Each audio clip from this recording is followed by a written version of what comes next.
ನಮಸ್ಕಾರ ಸ್ನೇಹಿತರೆ, ನಾನು ನಿಮ್ಮ ಪ್ರೀತಿಯ ಹರ್ಷಿಯಾ ಭಾನು ಯೂಟ್ಯೂಬ್ ಚಾನಲಿಗೆ ಎಲ್ಲರಿಗೂ ಗೌರವಪೂರ್ವಕವಾದಂತಹ ಸ್ವಾಗತ. ಎಲ್ಲರೂ ಹೇಗಿದ್ದೀರಾ? ಎಲ್ಲರೂ ಸೌಖ್ಯವಾಗಿದ್ದೀರಾ ಎಂದು ನಾನಾದರೂ ಭಾವಿಸ್ತೇನೆ. ಇಂದು ನಾನು ವಿಶೇಷ ವ್ಯಕ್ತಿ ಪರಿಚಯದೊಂದಿಗೆ ಬಂದಿದ್ದೇನೆ. ಕನ್ನಡದ ನನ್ನ ಹೆಮ್ಮೆಯ ಬಂಧುಗಳೇ, ಇವತ್ತು ನಾನು ನಿಮ್ಮ ಮುಂದೆ ಇತಿಹಾಸದ ಆ ಒಂದು ಕರಾಳ ಪುಟವನ್ನು ತೆರೆದಿಡಲು ಬಯಸುತ್ತೇನೆ. ಇವತ್ತು ನಾವೆಲ್ಲರೂ ಅತ್ಯಂತ ಹೆಮ್ಮೆಯಿಂದ ನಾನು ಕನ್ನಡಿಗ, ಕರ್ನಾಟಕ ನನ್ನದು ಎಂದು ಎದೆತಟ್ಟಿ ಹೇಳಿಕೊಳ್ಳುತ್ತಿದ್ದೇವೆ. ಆದರೆ 120 ವರ್ಷಗಳ ಹಿಂದೆ ಪರಿಸ್ಥಿತಿ ಹೀಗಿರಲಿಲ್ಲ. ಸ್ವಂತ ನೆಲದಲ್ಲೇ ಅನಾಥವಾಗಿದ್ದ ಕನ್ನಡ ಭಾಷೆ, ಮುಂಬೈ ಪ್ರಾಂತ್ಯದಲ್ಲಿ ಮರಾಠಿಯದ್ದೇ ಸಾರ್ವಭೌಮತ್ವ, ಹೈದರಾಬಾದ್ನಲ್ಲಿ ನಿಜಾಮರ ಉರ್ದುವಿನ ದರ್ಬಾರು, ಮೈಸೂರು ಸಂಸ್ಥಾನ ಮತ್ತೊಂದು ಕಡೆ. ಹರಿದು ಹಂಚಿ ಹೋಗಿ ತನ್ನ ಅಸ್ತಿತ್ವವನ್ನೇ ಕಳೆದುಕೊಳ್ಳುತ್ತಿದ್ದ ಕನ್ನಡಿಗರ ದುಸ್ಥಿತಿಯನ್ನು ಕಂಡು ಅಂದು ಕಣ್ಣೀರಿಟ್ಟ ಆ ಧೀಮಂತ ನಾಯಕ ಇತಿಹಾಸದ ಪುಟಗಳಿಂದ ನಮ್ಮನ್ನು ಇಂದಿಗೂ ದಿಟ್ಟಿಸಿ ನೋಡುತ್ತಿದ್ದಾರೆ. ಅವರೇ ಅಖಂಡ ಕರ್ನಾಟಕದ ಪ್ರಾಣೋಪಾಸಕರು ಶ್ರೀ ಆಲೂರು ವೆಂಕಟರಾಯರು. ಅಂದು ಅವರು ಬರೆದ ಆ ಸಾಲುಗಳು ಇವತ್ತಿಗೂ ಕನ್ನಡಿಗರ ಧಮನಿಗಳಲ್ಲಿ ರಕ್ತವನ್ನು ಕುದಿಸುತ್ತವೆ. ನಾನು ಕನ್ನಡಿಗನು, ಕರ್ನಾಟಕವು ನನ್ನದು ಎಂಬ ಸದ್ವಿಚಾರ ತರಂಗಗಳಿಂದ ಯಾವನ ಹೃದಯವು ಆತ್ಮಾನಂದದಿಂದ ಪುಳಕಿತಗೊಳ್ಳುವುದಿಲ್ಲವೋ, ಕನ್ನಡ ತಾಯಿಗೆ ಈಗ ಬಂದೊದಗಿರುವ ವಿಷಮ ಸ್ಥಿತಿಯಲ್ಲಿ ಯಾವಾತನ ಹೃದಯವು ತಲ್ಲಣಿಸುವುದಿಲ್ಲವೋ, ಅದು ಹೃದಯವಲ್ಲ, ಕಲ್ಲಿನ ಬಂಡೆ, ದೇಹವಲ್ಲ, ಮೋಟು ಮರ. 1880 ಜುಲೈ 12 ಬಿಜಾಪುರದಲ್ಲಿ ಭೀಮರಾವ್ ಅವರ ಸಾಂಪ್ರದಾಯಿಕ ಕುಟುಂಬದಲ್ಲಿ ಜನಿಸಿದಂತಹವರು ವೆಂಕಟರಾಯರು. ಬಾಲ್ಯದಿಂದಲೇ ತೀಕ್ಷ್ಣ ಬುದ್ಧಿಯವರಾಗಿದ್ದರು. ಧಾರವಾಡದಲ್ಲಿ ಪ್ರಾಥಮಿಕ ಶಿಕ್ಷಣ ಮುಗಿಸಿ ಪುಣೆಯ ಪ್ರಸಿದ್ಧ ಫರ್ಗ್ಯೂಸನ್ ಕಾಲೇಜಿಗೆ ಕಾಲಿಟ್ಟಾಗ ಅವರ ಜೀವನಕ್ಕೆ ಹೊಸದೊಂದು ಕ್ರಾಂತಿಕಾರಿ ದಿಕ್ಕು ಸಿಕ್ಕಿತು. ಅಲ್ಲಿ ಅವರ ಸಹಪಾಠಿಗಳಾಗಿದ್ದವರು ಯಾರು ಗೊತ್ತೇ? ಭಾರತದ ಕ್ರಾಂತಿಕಾರಿ ವೀರ ವಿನಾಯಕ ದಾಮೋದರ್ ಸಾವರ್ಕರ್ ಅವರು ಮತ್ತು ಸೇನಾಪತಿ ಬಾಪಟ್ ಅವರು. ಅಷ್ಟೇ ಅಲ್ಲ, ಭಾರತದ ಸ್ವಾತಂತ್ರ್ಯ ಸಂಗ್ರಾಮದ ಮುಂಚೂಣಿ ನಾಯಕರು ಲೋಕಮಾನ್ಯ ಬಾಲಗಂಗಾಧರ ತಿಲಕರ ನಿಕಟ ಒಡನಾಟ ಇವರಿಗಿತ್ತು. ತಿಲಕರ ಕ್ರಾಂತಿಕಾರಿ ಆಲೋಚನೆಗಳು ಹಾಗೂ ದೇಶ ಪ್ರೇಮ ವೆಂಕಟರಾಯರ ರಕ್ತದಲ್ಲೂ ಸ್ವಾಭಿಮಾನದ ಕಿಡಿಯನ್ನು ಹೊತ್ತಿಸಿತು. ಅದು ಒಂದು ಹಿತಕರವಾದ ಬೇಸಿಗೆಯ ರಜಾದಿನ. ಯುವಕರಾದ ವೆಂಕಟರಾಯರು ನವ ಬೃಂದಾವನ ಮತ್ತು ಆನೆಗೊಂದಿಯನ್ನು ದಾಟಿ ಐತಿಹಾಸಿಕ ಹಂಪಿಯ ಮಣ್ಣಿಗೆ ಕಾಲಿಡುತ್ತಾರೆ. ಅಲ್ಲಿ ಬಿದ್ದುಕೊಂಡಿದ್ದ ವಿಜಯನಗರ ಸಾಮ್ರಾಜ್ಯದ ಭವ್ಯ ಅವಶೇಷಗಳು, ಮುರಿದು ಬಿದ್ದಿದ್ದ ಸುಂದರ ಶಿಲ್ಪ ಕಲೆಗಳು ಅವರ ಕಣ್ಣಿಗೆ ಬೀಳುತ್ತವೆ. ಆ ಕ್ಷಣದಲ್ಲಿ ಅವರ ಮನಸ್ಸಿನಲ್ಲಿ ಏನೋ ಒಂದು ಭಾರೀ ಮಿಂಚು ಸಂಚರಿಸಿತು. ಆ ಬಿದ್ದಿದ್ದ ಕಲ್ಲುಗಳು ಅವರಿಗೆ ಕೇವಲ ಕಲ್ಲುಗಳಾಗಿ ಕಾಣಲಿಲ್ಲ. ಅವು ಕನ್ನಡಿಗರ ಭವ್ಯ ವೈಭವದ ಇತಿಹಾಸವನ್ನು ಮತ್ತು ಇಂದಿನ ದುಸ್ಥಿತಿಯನ್ನು ಚೀರಿ ಚೀರಿ ಹೇಳುತ್ತಿದ್ದವು. ಅವರೇ ತಮ್ಮ ಆತ್ಮಕಥೆಯಲ್ಲಿ ಬರೆಯುತ್ತಾರೆ, ನಮ್ಮ ವಿಜಯನಗರವು ಅಲ್ಲಿ ಪ್ರತ್ಯಕ್ಷವಾಗಿಯೂ ವಿಸ್ತಾರವಾಗಿಯೂ ನನ್ನ ಮುಂದೆ ಬಿದ್ದಿದೆ. ಆ ದರ್ಶನವು ನನ್ನ ಮನದಲ್ಲಿ ವಿದ್ಯುತ್ತಿನ ಸಂಚಾರವನ್ನು ಮೂಡಿಸಿತು. ನನ್ನ ಹೃದಯದಲ್ಲಿ ಕರ್ನಾಟಕ ದೇವಿಯ ಸುಂದರ ಮೂರ್ತಿಯು ಒಡಮೂಡ ಹತ್ತಿತ್ತು. ಹೃದಯ ಸಮುದ್ರವು ಅಲ್ಲೋಲ ಕಲ್ಲೋಲವಾಯಿತು. ಆ ದಿವಸವು ನನ್ನ ಜೀವನದ ಕ್ರಮದಲ್ಲಿ ಕ್ರಾಂತಿಯನ್ನು ಮಾಡಲಿಕ್ಕೆ ಕಾರಣವಾಯಿತು. ಹೌದು ಬಂಧುಗಳೇ, ಹಂಪಿಯ ಆ ಮಣ್ಣು ಒಬ್ಬ ಸಾಮಾನ್ಯ ವಕೀಲರಾಗಬೇಕಿದ್ದ ವೆಂಕಟರಾಯರನ್ನು ಇಡೀ ಕನ್ನಡ ನಾಡಿನ ಜಾಗೃತಿಯ ಹರಿಕಾರರನ್ನಾಗಿ ಮಾರ್ಪಡಿಸಿತು. ಅಲ್ಲಿಂದ ಅವರು ವಕೀಲಿ ವೃತ್ತಿಯನ್ನು ಸಂಪೂರ್ಣವಾಗಿ ತೊರೆದು ದೇಶ ಸೇವೆಗೆ ಧುಮುಕಿದರು. ಬಹಳಷ್ಟು ಜನರಿಗೆ ಆಲೂರು ವೆಂಕಟರಾಯರು ಕೇವಲ ಬರಹಗಾರರಾಗಿ ಮಾತ್ರ ಗೊತ್ತು. ಆದರೆ ಅವರಲ್ಲಿದ್ದ ಉದ್ಯಮಶೀಲತೆ ಮತ್ತು ಸ್ವದೇಶಿ ಚಿಂತನೆ ನಿಜಕ್ಕೂ ಅಸಾಧಾರಣವಾಗಿತ್ತು. ಬ್ರಿಟಿಷರ ಆರ್ಥಿಕ ಶಕ್ತಿಯನ್ನು ಕುಗ್ಗಿಸಲು ಮತ್ತು ಭಾರತದ ಯುವಕರಿಗೆ ಉದ್ಯೋಗ ಒದಗಿಸಲು ಅವರು ಅನೇಕ ಸಾಹಸಗಳಿಗೆ ಕೈಹಾಕಿದರು.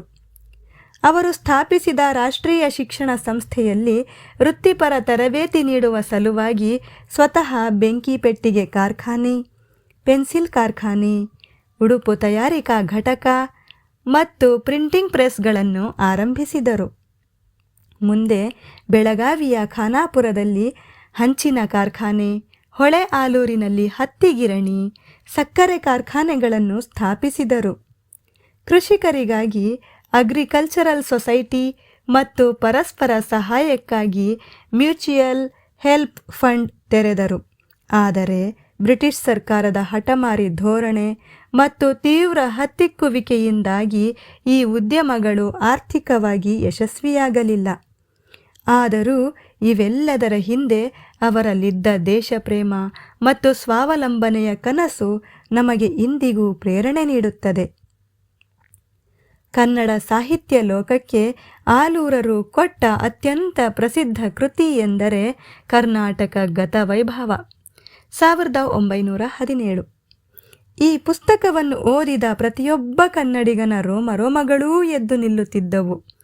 ಇದರ ಜೊತೆಗೆ ಶ್ರೀ ವಿದ್ಯಾರಣ್ಯ ಚರಿತ್ರೆ, ರಾಷ್ಟ್ರೀಯತೆಯ ಮೀಮಾಂಸೆ, ನನ್ನ ಜೀವನ ಸ್ಮೃತಿಗಳು ಸೇರಿದಂತೆ 25ಕ್ಕೂ ಹೆಚ್ಚು ಮಹತ್ವದ ಗ್ರಂಥಗಳನ್ನು ಬರೆದರು.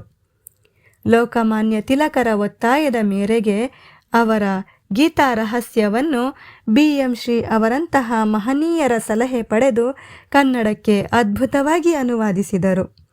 1922ರಲ್ಲಿ ಅವರು ಪ್ರಾರಂಭಿಸಿದ ಜಯ ಕರ್ನಾಟಕ ಪತ್ರಿಕೆ ಕೇವಲ ಒಂದು ಪತ್ರಿಕೆಯಾಗಿರಲಿಲ್ಲ, ಅದೊಂದು ಸಾಹಿತ್ಯಿಕ ಚಳುವಳಿಯಾಗಿತ್ತು. ದ.ರಾ ಬೇಂದ್ರೆ, ಬೆಟಗೇರಿ ಕೃಷ್ಣ ಶರ್ಮಾ, ಶ್ರೀರಂಗ, ಶಂಭಾ ಜೋಶಿಯವರಂತಹ ಸಾಹಿತ್ಯ ದಿಗಂತಗಳನ್ನು ಪ್ರೋತ್ಸಾಹಿಸಿ ನಾಡಿಗೆ ಪರಿಚಯಿಸಿದ ಕೀರ್ತಿ ಆಲೂರರಿಗೆ ಸಲ್ಲುತ್ತದೆ. ಅವರ ವಿಶಾಲ ಹೃದಯದ ಮಾತುಗಳನ್ನು ಕೇಳಿ. ನನ್ನ ಪತ್ರಿಕೆಯಲ್ಲಿ ನಾನು ಅಪಕ್ವ ಬರಹಗಳಿಗೂ ಹೊಸ ಕವಿಗಳಿಗೂ ಜಾಗ ಕೊಟ್ಟಿದ್ದೇನೆ. ಏಕೆಂದರೆ ಕರ್ನಾಟಕದ ಪ್ರತಿಯೊಂದು ಭಾಗದಿಂದಲೂ ಹೊಸ ಲೇಖಕರು ಮತ್ತು ಕವಿಗಳು ಉದಯಿಸಬೇಕೆಂಬುದೇ ನನ್ನ ಏಕೈಕ ಆಶಯ. 1931ರ ಸುಮಾರಿಗೆ ಬ್ರಿಟಿಷ್ ಸರ್ಕಾರ ವೆಂಕಟರಾಯರ ಸಮಾಜಮುಖಿ ಚಟುವಟಿಕೆಗಳಿಂದ ಹೆದರಿ ಅವರ ಮೇಲೆ ಸರ್ಚ್ ವಾರೆಂಟ್ ಹೊರಡಿಸಿತು. ಅವರನ್ನು ಬಂಧಿಸಿ ಕಲಘಟಗಿಯಲ್ಲಿ ದಿಗ್ಬಂಧನದಲ್ಲಿ ಇಡಲಾಯಿತು. ಆದರೆ ಆಲೂರರು ಆ ಕಾರಾಗೃಹ ವಾಸವನ್ನೂ ತಪಸ್ಸನ್ನಾಗಿ ಪರಿವರ್ತಿಸಿಕೊಂಡರು. ಅಲ್ಲಿ ಸಿಕ್ಕ ಏಕಾಂತ ಮತ್ತು ಬಿಡುವನ್ನು ಗೀತಾ ಅಧ್ಯಯನಕ್ಕೆ ಬಳಸಿ ಮುಂದೆ ಭಗವದ್ಗೀತೆಯ ಕುರಿತು 4 ಅತ್ಯಂತ ವಿದ್ವತ್ಪೂರ್ಣ ಕೃತಿಗಳನ್ನು ಬರೆದರು. ವರಕವಿ ದ.ರಾ ಬೇಂದ್ರೆಯವರು ಇವರ ತಪಸ್ಸನ್ನು ಕಂಡು ಅತ್ಯಂತ ಅರ್ಥಪೂರ್ಣವಾಗಿ ಇವರನ್ನು ಕರ್ನಾಟಕದ ಪ್ರಾಣೋಪಾಸಕರು ಎಂದು ಕರೆದರು.